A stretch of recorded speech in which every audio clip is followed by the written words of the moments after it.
Mantan Gubernur DKI Jakarta Anies Baswedan membantah pihaknya melakukan kampanye lebih awal atau mencuri start dalam kontestasi pemilihan Presiden 2024. Anies menilai frasa mencuri start yang sering disematkan kepada pihaknya yang lebih dulu berkampanye tidak tepat. Hari ini yang kita miliki sesungguhnya bukan mencuri start. Kalau mencuri start itu kesannya seperti tengok kanan kiri cari kesempatan nyolong. Bukan, ini adalah head start.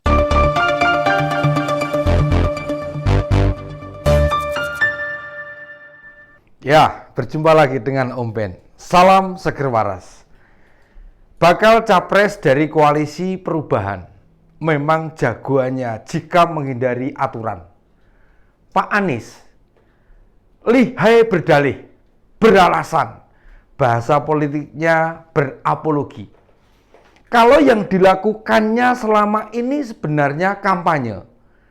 Dalam kosakata miliknya bukan kampanye, melainkan akselerasi. Mengapa begitu?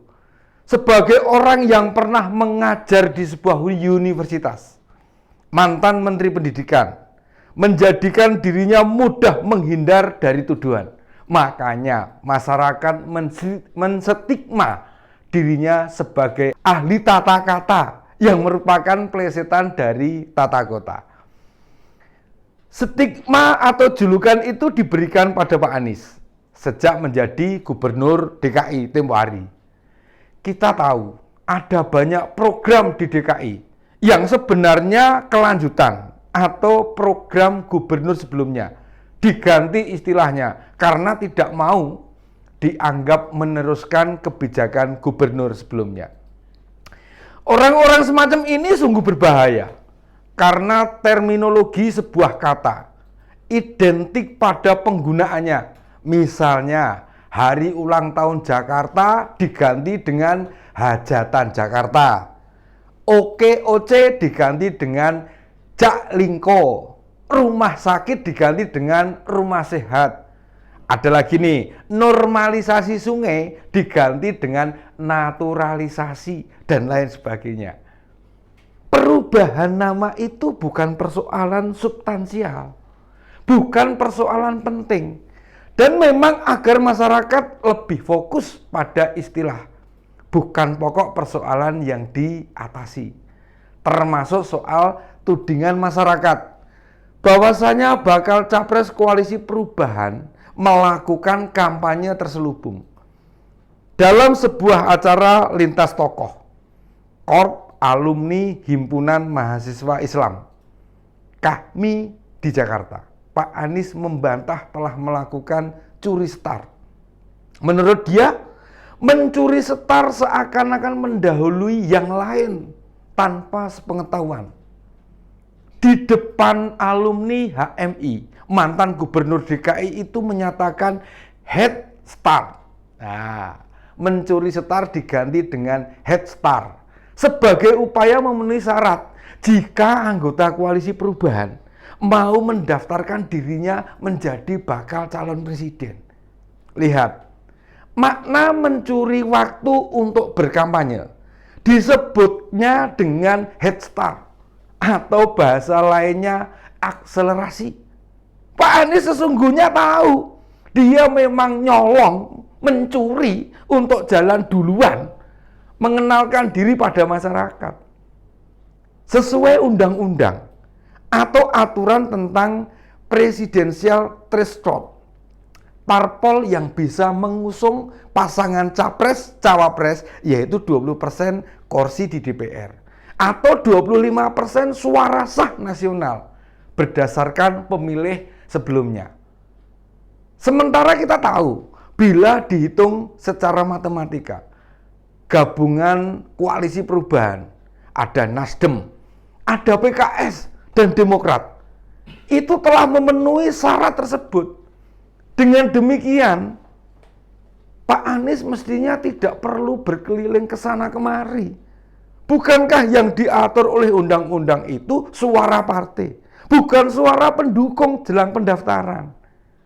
Dan bila dilihat secara matematika lagi, dukungan Nasdem, PKS maupun Demokrat sudah sesuai dengan syarat pendaftaran capres dan cawapres. Kalau sudah memenuhi, buat apa Pak Anies masih kesana kemari mencari dukungan? Lebih mengerikan lagi nih, meski disebutkan dalam aturan tempat ibadah dilarang digunakan dalam rangkaian politik, Pak Anies tetap saja melanggarnya. Dalam beberapa kali unggahan medsos, terlihat sengaja mengumumkan di masjid mana dirinya akan mampir. Itu upaya membentuk persepsi publik jika dirinya terkait erat atau akan memperjuangkan umat Islam. Padahal bisa dipastikan, bakal capres yang akan bertarung di 2024 semuanya beragama Islam. Hal-hal semacam ini terus-menerus diulang dan diabaikan dan mengabaikan perpecahan umat.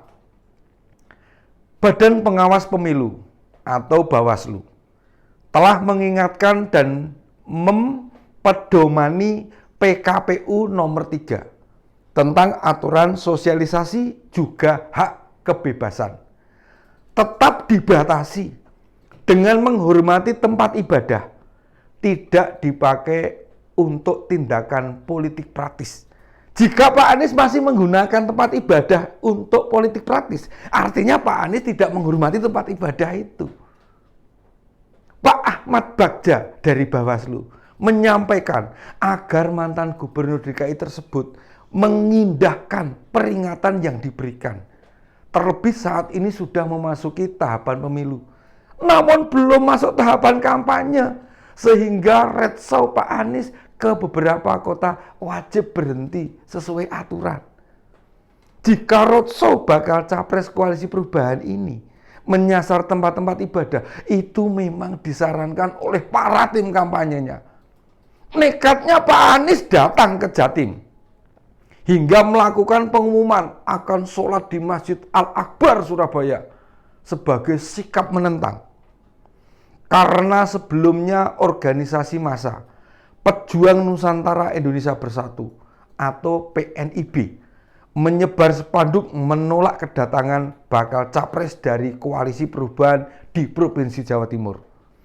Ketua Umum PNIB Waloyo Wasis Nugroho atau Guswal menjelaskan konsisten melawan politik identitas, radikalisme, dan terorisme. PNIB tidak ingin kedamaian Jawa Timur terganggu, utamanya dengan orang-orang lekat atau identik dengan isu radikalisme. Yang dibenci PNIB bukan orangnya. Sekali lagi, PNIB tidak benci orangnya, tetapi muatan-muatan isu yang berpotensi memecah belah umat. Mereka menilai apa yang dilakukan Pak Anies sebagai representasi atau mewakili karakter kelompok di masyarakat yang suka menjalankan politik identitas. Kita tahu Pak Anies dekat dengan kelompok-kelompok tersebut.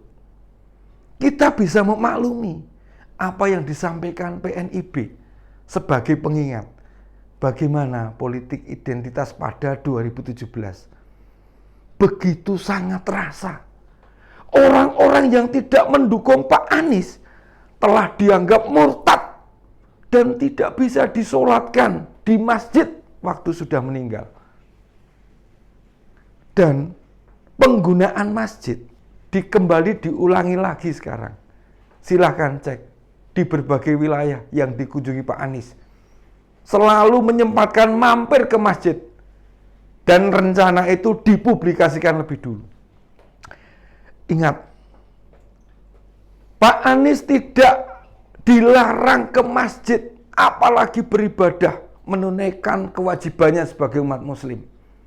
Tetapi pengumuman atau mengumumkan rencana mampir di masjid mana, di akun media sosial pribadi maupun milik partai politik, itu sama saja telah mempolitisasi masjid.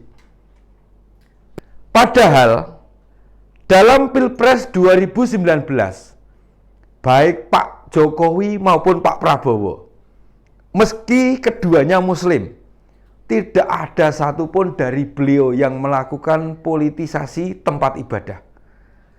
Jangan sampai Nusantara dikotori oleh orang-orang yang dalihnya mengangkat Islam, tetapi sesungguhnya malah membuat buruk. Politik Islam itu sangat penting dan harus diperjuangkan, tetapi tidak kemudian dijadikan alat politik. Terbukti ketika datang ke Aceh, Pak Anies dihadang oleh ratusan massa di depan Masjid Baitur Rahman dan diminta tanda tangan petisi. Memang itulah jalan politik yang sengaja dipilih agar ada image bakal capres yang lain yang tidak melakukan hal yang sama. Mudah diberi label anti-Islam. Padahal justru politisi yang tidak melibatkan tempat ibadah itu sebagai upaya menjaga kesucian tempat ibadah itu. Sebagai umat muslim, mari kita jaga bersama-sama agama kita. Bukan berarti tidak digunakan masjid lalu kita tidak membela agama Islam. Sebab setiap muslim punya pilihan berbeda. Dan jika di suatu masjid kita hanya menghadirkan dari politik tertentu, bukankah berpotensi menimbulkan keretakan di masyarakat dan di jemaah masjid itu? Maukah kita mengulang kejadian-kejadian di Timur Tengah? Kita bisa bercermin di Afghanistan, di Mesir, di Suriah, dan lain-lainnya. Mengorbankan agama karena syahwat politik, kalau Anda normal, pasti tidak akan mau melakukannya. Demikian opini Om Beni kali ini. Assalamualaikum warahmatullahi wabarakatuh.